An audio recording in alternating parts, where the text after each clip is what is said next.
내 염려를 다 주께 맡기라. 이는 그가 너희를 돌보심이라. 오늘 귀한 영상 또 한정원 집사님의 영상을 좀 봤습니다. 우리는 우리 주변에 이런 분들이 참 가끔 만나기도 하고, 우리는 건강하잖아요. 온 몸이 신체적으로. 또 그렇게 죽음의 이기까지 가는 순간을 이 세상을 살면서 몇 번이나 경험할 수 있을까요? 이런 불의의 사고. 우리는 정말 앞날을 한 치 앞도 모르는데, 어찌되었든 이 불의의 사고로 인해서 죽음의 위기 가운데 있을 때 이분은 정신 차리면서 하나님께 기도하면서 주님 저를 살려주세요 했을 경우 병원에 실려갔는데, 그때 다리를 또 절단할 수밖에 없는 그런 상황 가운데서 그의 고백이 참 진짜 믿음의 승리, 또 감사의 고백이지 아닌가. 죽음의 문턱까지 갔던 저를 살려주신 것만으로 감사한데 어떻게 하나님을 원망하겠습니까? 라면서 그 고백을 가운데 다시 한번 이제 제기를 하는데, 그런 어떤 원망을 감사로 돌릴 수 있는 그 마음의 자세와 신앙의 힘이 있었기 때문에 어떤 상황과 환경, 그걸 다 이겨내고 또 그 자리에서 승리자로서 삶을 살아가지 않나 생각해 봅니다. 그러면서 마지막에 또 이렇게 고백했었죠. 살아있는 것만으로도 충분히 가치 있는 삶이다. 살아야 할 이유를 자신에게만 찾지 말아라. 열심히 발버둥 쳤는데 그것이 비록 절벽일지라도 고난 뒤에 주실 축복을 기대하면서 하나님을 신뢰하며 감사하라. 아픈 만큼 더 큰 기쁨을 주실 것이다. 여러분, 정말 우리가 살아야 될 이유, 가치, 우리가 가치만을 찾는다면 이 땅에서 살아갈 존재의 목적이 달라지거든요. 여러분에게 스스로에게 한번 질문해 보세요. 내가 살아가는 가치는 무엇인가? 그래야 해서 정말로 하나님 우리에게 함께 하심, 어떤 장애물이, 어떤 방해가 우리 앞길을 가로막더라도 모든 문제를 해결하시는 하나님 믿고 의지하면서 그 하나님의 늘 우리 함께 하심에 감사하면서 하나님에서 승리하는 우리 풍화문의 모든 성도가 되시길 주의 이름으로 간절히 축복합니다. 자, 오늘 말씀의 제목 또 한번 선포해 볼까요? 시작. 열등감을 극복하는 비결. 제가 요즘 계속적으로 여러분들의 정서적인 힘든 부분들, 또 상처의 자원들을 하나하나 살펴보면서 말씀을 나누고 있습니다. 오늘은 열등감을 주제로 하겠습니다. 오늘 영상을 본 이 한정원 골퍼도 아마 장애인으로서 삶을 살아갈 수밖에 없는 그 처지에 있을 때는 무한한 열등의식을 느낄 수 있었지만 그걸 극복하고 승리한 사람이죠. 저는 오늘 예배 들어오기 전에 또 이렇게 참 예배 들어오기 전에 여러분들 한 분 한 분 맞이하면서 짧은 대화지만 그 가운데 하나님의 살아계심과 또 한 주간 지켜주심과 또 이분들이 하나님이 정말 동행해 주심을 저는 느끼며 감사하고 있어요. 참 마음의 자세부터 시작하여서 오늘도 저는 오늘 또 표집사님이 기도를 제가 어저께 12시 넘어서 문자를 보냈어요. 그때 일어나서 기도문을 준비하고 있다 하더라고요. 네. 일어나서 기도문을 준비했다. 좀 이상하게 들리는데 잠을 자지 않고 있었던 게 아니라 잠을 자고 일어나서 기도문을 준비했는데, 어찌되었든 아침에 와서 하신 말씀, 한 달에 한 번 기도 순서인데 숙제 점검하듯 합니다. 근데 그 말 속에서 큰 의미가 있더라고요. 기도문을 작성하면서 자신의 삶을 뒤돌아보고 자신을 점검하는 좋은 계기, 이 기회다 생각하시면서 그 마음으로 기도문을 준비하신다는 거예요. 이 또한도 하나님이 하신 것이고, 제가 이제 이상적인 대화 가운데서 꼭 우리 편집사님에게는 제가 신학적 자원을 넣어드리려고 항상 마지막은 제가 그렇게 끝내는데 또 그걸 받아들이세요. 그래서 이런 모습들이 너무나 감사하다. 또 우리 정집사님도 새로운 타지에 가서 또 가자마자 예비군 훈련하시고 하는데 그런 상황과 환경 가운데서도 받아들이면서 또 이렇게 잘 적응해 가서 극복하시면서 또 주일날 와서 또 이렇게 기쁨으로써 우리가 주일날 하루에 한 번 만나는 분들 많거든요. 하지만 우리는 풍화물이 가족 공동체이기 때문에 이 자리에서 우리의 마음에 있는 것들 거침없이 막 풀어놓고 대화하고 나눌 수가 있어요. 왜? 믿고 상처를 안 받고 함께 갈 수 있는 우리의 가족 공동체라는 자세이기 때문에 저는 그게 너무나 감사해요. 그것 때문에 부담스러워서 말하지 못하고 또 거부감이 들면 안 되는데 우리는 한마음 한뜻으로서 가족이기 때문에 내 속에 있는 것들 다 털어놓고 또 혹 우리는 불완전한 인간이기 때문에 또 말실수가 있고 또 잘못 전달할 수 있고 감정도 받을 수 있는데 그런 부분들을 전부 개의치 않고 받아들일 수 있는 우리 풍화무리 교회 너무나 사랑스럽고 아름답습니다. 이런 말들을 오전에 제가 좀 느꼈어요. 그리고 오늘 저는 이 또 정서적인 부분의 열등감을 다루면서 또 하나의 이야기를 가지고 시작해 보려고 합니다. 22살 된 대학생이 있었어요. 20대 청년 대학생. 그 대학생 인터넷에 올린 글인데 이런 글을 올렸어요. 저는 아주 어린 시절부터 열등감에 사로잡혀 왔습니다. 초등학교를 입학해서 현재까지 이 열등감 때문에 미치겠습니다. 단순한 성적 비교에서부터 사소한 것 하나하나까지 중학교 다닐 때는 거울 보면서 매일 울었습니다. 이제껏 살면서 내 자신이 예쁘다고 생각해 본 적 없었습니다. 그래서 성형수술 2번이나 했습니다.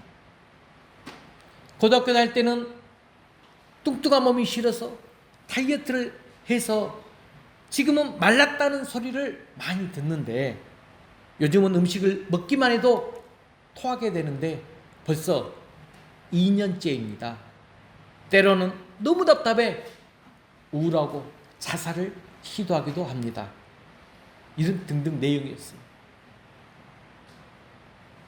어쩌면 이런 좀 심한 경우일지 몰라도 여러분 제가 만나는 사람들이 이런 분들을 많이 만나거든요. 어떤 모 대학생의 자매 이야기인데 이런 글들을 이런 대화를 많이 하는 사람들 자신의 애모와 재주 그리고 능력에 대하여 열등감을 느끼고 살아가고 있기 때문이죠. 그런데 여러분 아십니까? 우리 세상 사람들 95%가 열등감을 다 느끼고 있어요. 안 느끼고 있는 사람이 5%밖에 안 돼. 95% 정도가 다 열등감을 느껴요. 자, 제가 3명의 인물을 한번 소개할까 봅니다. 자, 3명의 인물 한번 PPT 띄워주세요. 오래전 미국 헐리우드 여배우들을 상대로 이야기했던 부분인데 자, 이 인물을 소개하기 전에 제가 설문조사했던 내용을 좀 보여주겠습니다. 헐리우드 여배우들 얼마나 외모가 뛰어나잖아요. 그래서 그들에게 당신은 당신의 외모에 만족하십니까? 라고 질문한 적이 있었어요. 모두 철새 미녀들이었는데 그런데 그들에게 한 기자가 자신의 외모에 대해서 만족하고 있느냐? 자신의 외모에 대해 고치고 싶은 부분이 있느냐? 자, 이렇게 물었어요. 자, 그런데 헐리우드 여배우들이야. 그런데 무슨 대답이 왔다? 모두가 자신의 외모에 만족해하지 않는다라는 설문조사가 나왔어요. 할 수만 있다면 고치고 싶다. 이렇게 대답을 했다는 거죠. 여러분, 성경에 나오는 인물들 가운데서도 열등감을 느꼈던 사람들이 아주 많아요. 기억나십니까? 누가 열등감을 많이 느꼈을까? 여러분, 모세도 그랬어요. 에레미야도 그랬어요. 기드온도 아모스도 열등감을 느꼈어요. 이스라엘 초대왕, 여러분이 잘 아는 1대 왕, 이 사울 왕 같은 사람은 너무 외모가 준수해. 키도 굉장히 크고 잘생긴 사람이었어요. 그런데 누구에게? 다윗에게 대해서 깊은 열등감을 느꼈습니다. 가진 것이 많다고 허풍을 떨며 우월감을 느끼는 사람이라고 열등감이 없는 것 아니에요. 사실 그런 사람일수록 더 열등감이 많아요. 여러분 막 관종이라고 표현하면서 자신을 막 드러내고 막 좀 우월감을 있는 것처럼 이야기하는데 그 내면에 열등감이 있다는 것이죠. 우월감이란 이렇게 열등감을 숨기기 위한 일종의 위장 전술에 불과합니다. 정도의 차이는 있을지언정 열등감을 느끼지 않는 사람은 없다라는 말이에요. 그래서 이 열등감은 스스로를 부적격하거나 무능한 존재라고 생각하게 만듭니다. 부족하고 무능한 존재다. 나는 결점투성이다. 나는 실패자다. 나는 무능하다. 나는 쓸모없는 자다. 이렇게 믿게 만들어 버립니다. 그리고 이 열등감은 우리 자신을 무능하고 무가치한 존재로 만들어 버린다고 만다는 사실을 여러분 알고 계시기 바랍니다. 그래서 자신의 능력을 최대로 발휘하지 못하게 만들어 버려요. 결국 포기하게 만듭니다. 또한 열등감에 빠지면 우리 사람들이 부정적으로 되게 돼 있어요. 부정적 사고로. 해봤자 안 될 것이지 뭐. 해봤자 실패할 것이다.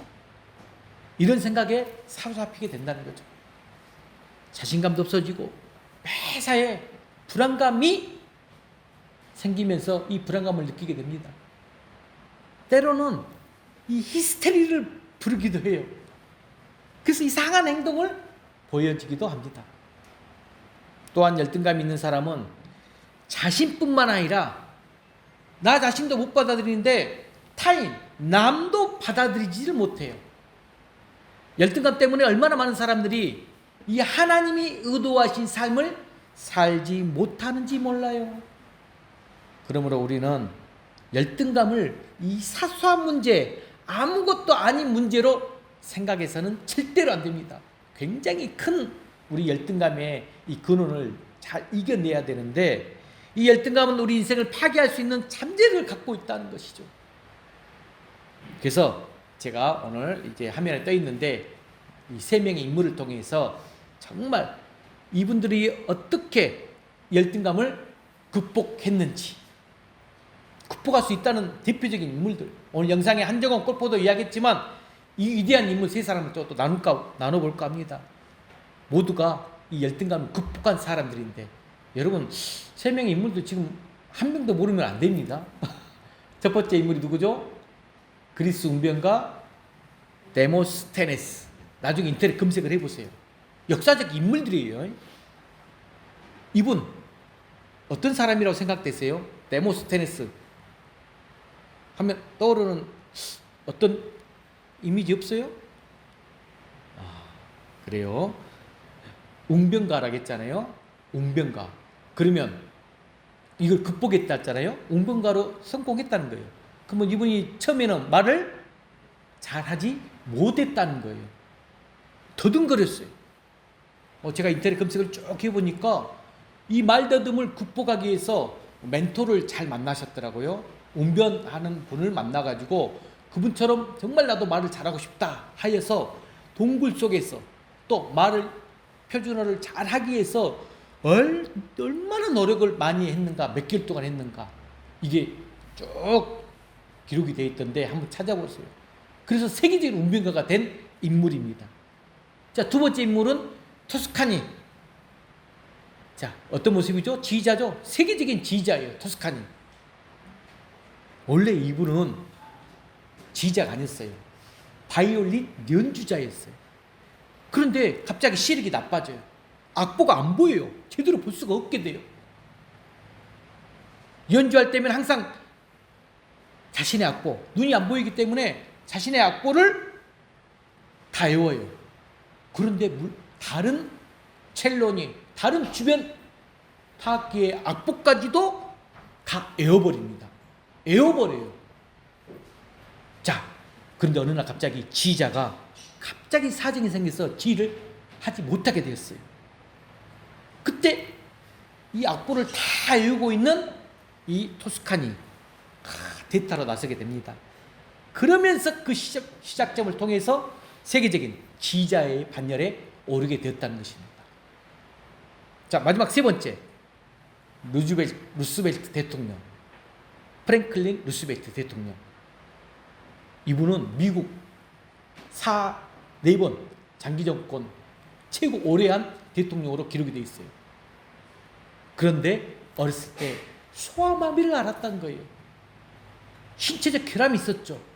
그럼에도 불구하고 미국의 대통령으로 3번씩이나 선출된 분.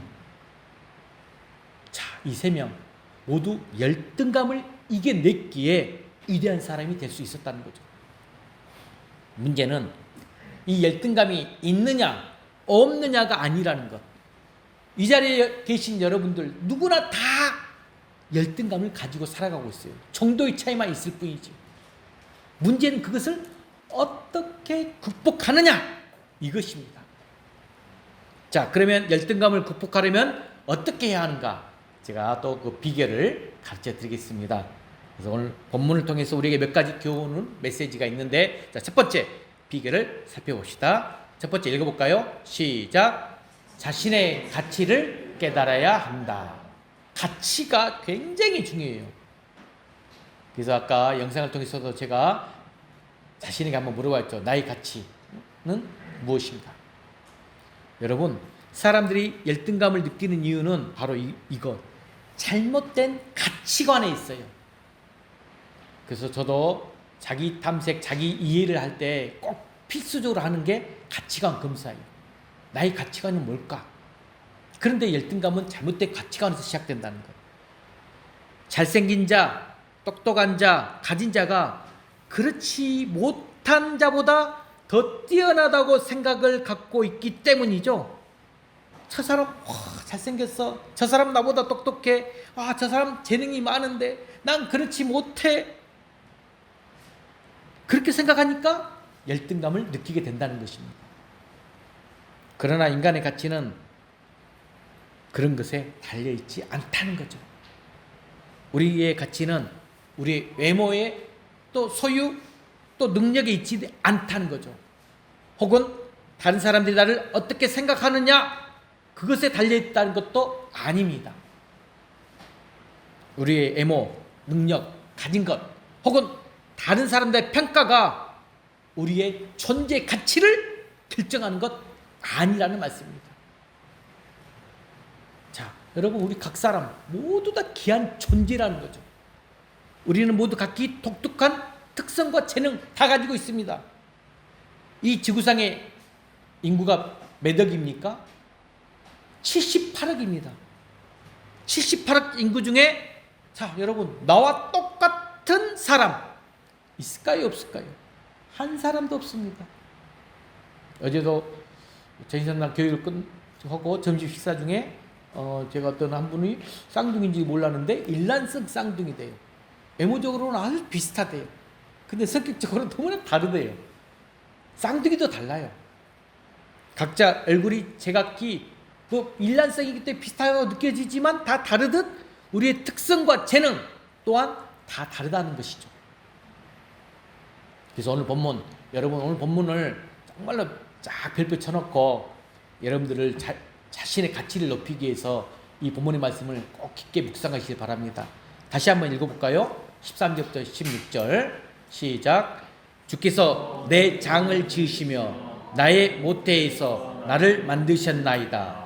내가 주께 감사하오면 나를 지으심이 심히 기묘하심이라. 주께서 하시는 일이 기이함을 내 영혼이 잘 아나이다. 내가 은밀한 데에서 지음을 받고 땅의 깊은 곳에서 기이하게 지음을 받은 때에 나의 형체가 주의 앞에 숨겨지지 못하였나이다. 내 형질이 이루어지기 전에 주의 눈이 보셨으며 나를 위하여 정한 날이 하나도 되기 전에 주의 책에 다 기록이 되었나이다. 아멘. 지금 이 말씀을 그냥 무슨 말씀인지 해석이 안 되면 정말 한번 나중에 저한테 개인적으로 찾아오든가 아니면 여러분들이 말씀 묵상을 깊이 한번 해보면 너무나 하나님의 은혜와 사랑을 느낄 수 있는 구절들이거든요. 여러분, 우리 나 자신 우연의 산물이 결코 아니라는 것. 우리는 하나님의 구체적인 계획과 목적 가운데 태어난 자들이라는 거예요. 그러므로 남과 비교해서 누가 낫고 누가 못하다 말할 수 없다는 것입니다. 그래서 우리는 자아상을 가져야 되는데 어떤 자아상을 가져야 되느냐? 성경적 자아상을 가져야 돼요. 성경적 자아상. 이게 바로 오늘 그 구절이 대표적인 구절이에요. 다시 말해서 하나님이 보시듯이 내 자신을 보아야 한다는 거예요. 하나님은 나를 어떻게 바라보는가? 나를 얼마나 사랑의 존재로 바라보실지 모릅니다. 하나님 보실 때 우리 모두는 존귀한 자고 소중한 자라는 거죠. 사람들은 여러분을 우습게 볼지 몰라도 하나님은 여러분을 귀하게 여기신다는 거예요. 우리는 누구의 형상대로 우리가 지음을 받았다? 하나님의 형상대로 지음을 받았을 뿐만 아니라 또 계속 누구의 핏값으로 산자가 되었다? 예수 그리스도의 핏값으로 산자가 되었다는 사실을 여러분 아마 가슴 탁 이게 울림이 돼야 됩니다. 그리스도께서 피 흘려 죽으신 만큼 내 대신 죽으실 그 핏값을 대속해 주신 그런 자로 내가 귀한 존재라는 거예요. 여러분 누가 내 대신 죽을 수 있을까요? 내가 그만큼 큰 인물입니까? 그런 존재입니까? 그런데 하나님은 나를 그렇게 귀한 존재로 보셨다는 겁니다. 자, 여러분 내가 돈을 준비한다면서 못했네. 자, 5만 원짜리 돈이 있어요. 이 돈을 가지고 상훈이 형제 5만 원 줄 테니까 얼른 나와서 받아. 좋다고 와서 받아야 되겠죠? 안 받아요. 거부하지 않죠? 싫다고 하는 사람 없을 거예요. 근데 돈 주기 전에 막 이 돈을 막 구겨요. 밟아요. 그래도 받으실랍니까? 안 받으실랍니까? 구기고 발로 밟아도 돈이니까 받을 수 있어요. 5만 원 좀 약겠다. 1,000만 원짜리 수표라고 해야 될 것인데.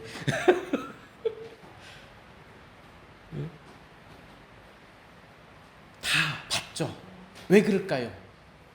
아무리 구겨지고 아무리 지저분하게 되었더라도 그 돈의 가치는 조금 더 달라지지 않기 때문이죠. 여러분 그렇습니다. 하나님 앞에서 우리의 가치도 이와 같다는 거예요. 비록 우리는 실패자로서 더러워지고 구겨졌다 할지라도 우리는 여전히 하나님 앞에서 존귀한 자가 된다는 것입니다. 그러므로 실패했다고 스스로를 평가절하하거나 스스로를 비하시키지 않기를 바랍니다. 하나님이 나를 보시듯 내 자신을 귀한 존재로 여기고 하나님의 자녀로 당당하게 살아가는 우리 풍암모르게 성도들이 되시길 주의 이름으로 간절히 축복합니다. 자, 두 번째는 자, 읽어봅시다. 시작. 남과 비교하지 말아야 한다. 여러분 너무나 잘하는 거잖아요. 우리가 열등감을 갖는 이유 남과 비교하기 때문이죠. 열등감이란 상대적인 것이거든요. 상대적. 남보다 상대적으로 내가 못한다고 느낄 때 열등감을 느끼는 거예요. 자, 우리 성경 인물의 엘리야는 너무나 뛰어난 선지자였어요. 하지만 남과 이렇게 비교하다 보니까 열등감을 느끼고 빠지고 말았는데 그 내용 구절이 열왕기상 19장 4절 엘리야가 말했던 구절이에요. 뭐라고 말했느냐? 나는 내 조상들보다 낫지 못하나이다. 이렇게 말하면서 열등감에 빠지기 시작했어요. 여러분들도 혹시 친구들, 동창회 모임들 한번 갔다 오면 어떻습니까? 제가 저도 그는 열등감이 좀 있는 많이 좀 큰 사람 중에 한 사람이 있는데 그래서 굉장히 이 비교 부분에 좀 상처가 좀 있어요. 학교를 다닐 때 자기보다 공부를 못했던 친구가 어느 순간 보니까 떵떵거리면서 살고 있는 거 보면 왠지 기분이 우울해져요. 그전까지는 자기도 괜찮다고 생각했는데 그 친구들을 만나고 보니까 모두 다 나는 강주 지방 시골 장성청 구석에 사는데 잘 몰라요, 흐름을. 그런데 막 주식이 어쩌니 정치가 어쩌니 경제가 어쩌니 막 이야기하면서 어떤 삶의 문화의 질이 막 달라짐을 느껴요. 근데 나는 한심스럽게 느껴진다는 거죠. 열등감을 느끼게 되는 거죠. 그러므로 열등감에 빠지지 않으려면 자신을 남과 비교하는 걸 피할 수 있기를 바랍니다. 그래서 고린도후서 10장 12절 말씀, 또 이 말씀을 경각심을 가집시다. 자, 한번 읽어볼까요? 시작. 우리는 자기를 칭찬하는 어떤 자와 더불어 감히 짝하며 비교할 수 없노라. 그러나 그들이 자기로서 자기를 헤아리고 자기로서 자기를 비교하니 지혜가 없도다. 이 말씀도 잘 이해하시길 바랍니다. 자신을 남과 비교하다 보니까 우리는 근거 없는 우울감에 빠지거나 또는 열등감에 빠지게 된다는 것. 지혜가 없도다. 우리는 어떤 사람에 비해 우울한 존재도 열등한 존재도 아니라는 것. 그래서 여러분, 하나님께서는 우리 한 사람 한 사람 얼마나 세상에 유일무이한 존재로 우리를 창조하셨어요. 너와 똑같은 사람 이 세상에 한 사람도 없다는 것입니다. 그러므로 비교할 수 없는 것을 비교하는 것 매우 어리석은 일이라는 것. 다시 말해 자신을 남과 비교하는 것만큼이나 어리석은 일일 수 없다는 사실을 알고 우리는 비교하지 마십시다. 여러분의 경쟁 상대는 다른 사람이 아니에요. 내 주변의 타인이 아니에요. 누가 되느냐? 바로 나 자신, 여러분의 자신임을 기억하시길 바랍니다. 자, 세 번째. 자, 극복하는 비결 세 번째 읽어봅시다. 시작. 자신의 약점을 수용해라. 약점을 수용해라. 누구에게나 열등감을 갖게 하는 우리 약점이 있어요. 그런데 우리는 이런 자신의 부족한 점 어떻게 합니까? 부족한 점이 보이면 좀 숨기려고 해요. 피하려고 그래요. 그런 경향이 누구나 다 있어요. 도망치고 싶어요. 누군가가 자신의 약점을 알게 되면 혹시 자기를 멀리하지 않을까? 염려, 걱정, 불안이 들기 때문이죠. 그런데 열등감을 갖게 하는 이 결정과 약점, 여러분 부끄럽게 생각하지 않고 숨기려고 하면 할수록 더 열등감이 더 심해진다는 사실을 알기 바랍니다. 열등감이란 남과의 비교에서 생기는 심리적 현상이에요. 심리적 현상. 절대적인 것이 아니에요. 따라서 얼마든지 치유가 가능한 것입니다. 문제는 그것을 더 숨기려고 하고 더 부정적으로 하는 데 있어요. 그러므로 사랑하는 성도 여러분, 여러분에게 열등감을 느끼게 하는 어떤 결점 있습니까? 어떤 약점, 결점 있습니까? 그러면 내 모습 이대로 주 받으옵소서. 따라 한번 해볼까요? 내 모습 이대로 주 받으옵소서. 이렇게 주님 앞에 내어놓으시길 바랍니다. 그리고 다른 사람들 앞에서도 숨기거나 그냥 감칠하지 말고 자기의 결점 인정하십시오. 그때 열등감에서 해방감을 경험하게 될 것입니다. 물론 바꿀 수 있거든. 의지적으로 노력해야 되죠. 바꾸려고 노력해야 돼요. 그러나 바꿀 수 없는 것들이 혹 있어요. 있다면 그런 것 그냥 그대로 수용하길 바랍니다. 여러분 성경적 인물 중에 그대로 수용한 인물, 자기의 결점 누가 떠오르죠? 바울. 고린도 후서 12장 보면 바울에게는 어떤 결점이 있었죠? 신체적 결함이 있었어요. 구체적으로 어떤 결점인지 잘 이렇게 소개하지 않고 있지만 그 결점이 바울을 늘 괴롭혔어요. 안질, 눈이 잘 막 그래서 안질이라고도 막 표현하고 눈이 잘 힘든 부분이라고 말하는데 바울은 그걸 하나님께서 그를 괴롭게 하는 이 육체의 가시 이렇게 표현했어요. 이 육체의 가시 하나님 제발 좀 거두어 가주세요. 간절히 기도했어요. 그러나 하나님은 그의 기도 허락하지 않았었죠. 그러자 바울 그것을 그대로 수용하기로 마음을 먹자 마음이 평안해졌다는 거예요. 저는 오늘 아침 이 이야기를 제가 설교를 준비했는데 이 설교의 본문에 제가 금방 했던 이야기를 누가 했느냐? 표집사님이 하시는 거예요. 내가 너무 또 놀랐어요. 그냥 예전에는 요즘에는 힘든 것이 없대요. 화가 안 난대요. 와, 너무나 감사할 일이죠. 그 이유가 뭘까? 수용했더니, 그냥 받아들였더니 강도가 똑같이 있는 그 상황인데 힘든 점인데도 힘들지 않다는 것이죠. 평안하다는 것. 그래서 우리의 현실 인정하고 내 모습 그대로 수용할 수 있다면 내 안에 있는 열등감 사라질 것입니다. 자신을 인정하고 받아들이는 것, 그것이 열등감에서 자유로워질 수 있다는 세 번째 비결입니다. 자, 이제 마지막 네 번째. 가장 중요한 것은 네 번째예요. 우리 윤경아 불러주자. 네. 자, 읽어볼까요? 시작. 자신의 결점만 보지 말고 하나님의 계획을 보려고 해야 된다.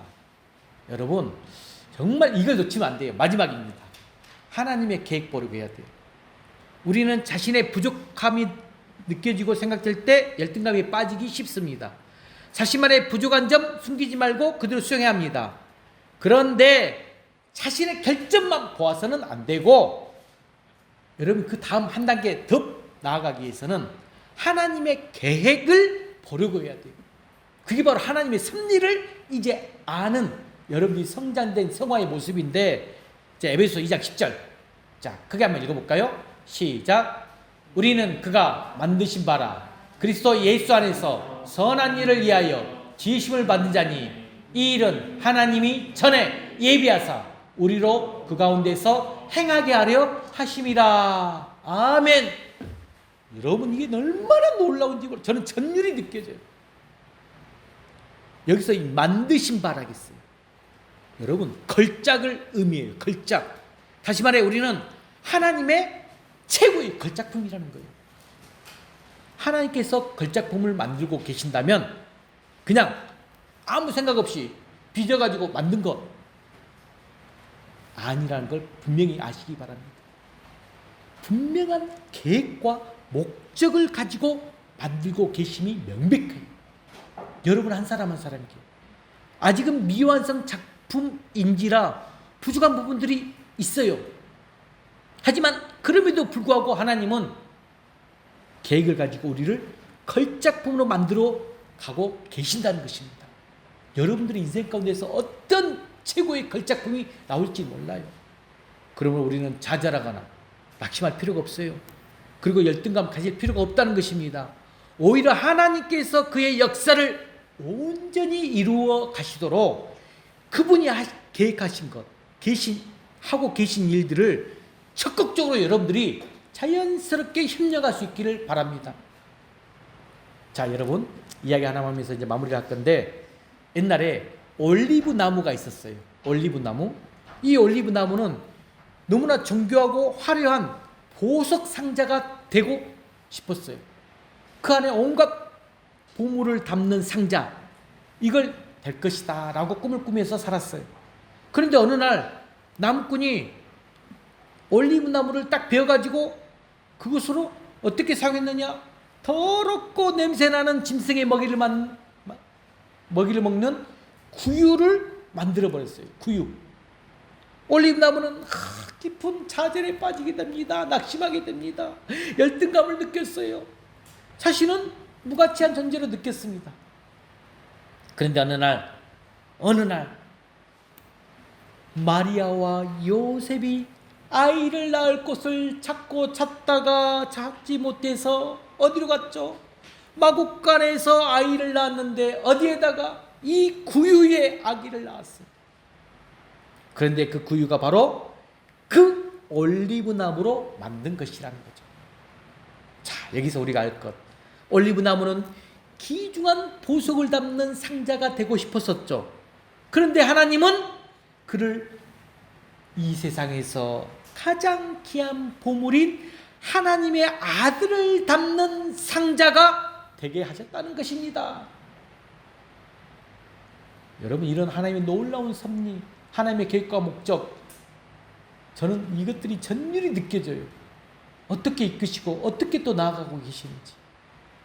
하나하나 협력하고 조력하고 하나님의 말씀에 순종하면서 나가다 보면 그게 이제 어떤 어려움과 힘든 일이 닥치더라도 극복하면서 승리하게 되더라고요.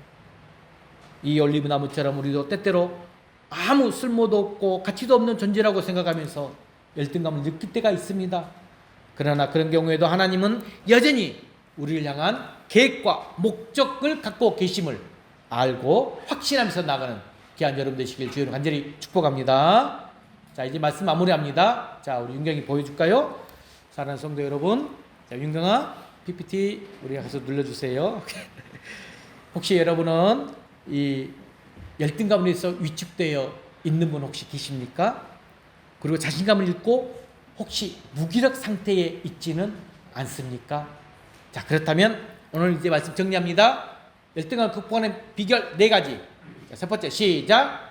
자신의 가치를 깨달아야 된다. 두 번째, 남과 비교하지 말아야 한다. 세 번째, 자신의 약점을 수용해야 한다. 네 번째, 자신의 결점만 보지 말고 하나님의 계획을 보려고 해야 한다. 이렇게 나아가서 그분의 역사가 온전히 이루어지도록 최선을 다할 수 있기를 바랍니다. 그래야 모든 열등감을 극복하여 참된 자유와 평안을 얻을 수 있는 우리 풍화문의 모든 성도가 되시길 주의 이름으로 간절히 축원합니다. 기도하겠습니다. 사랑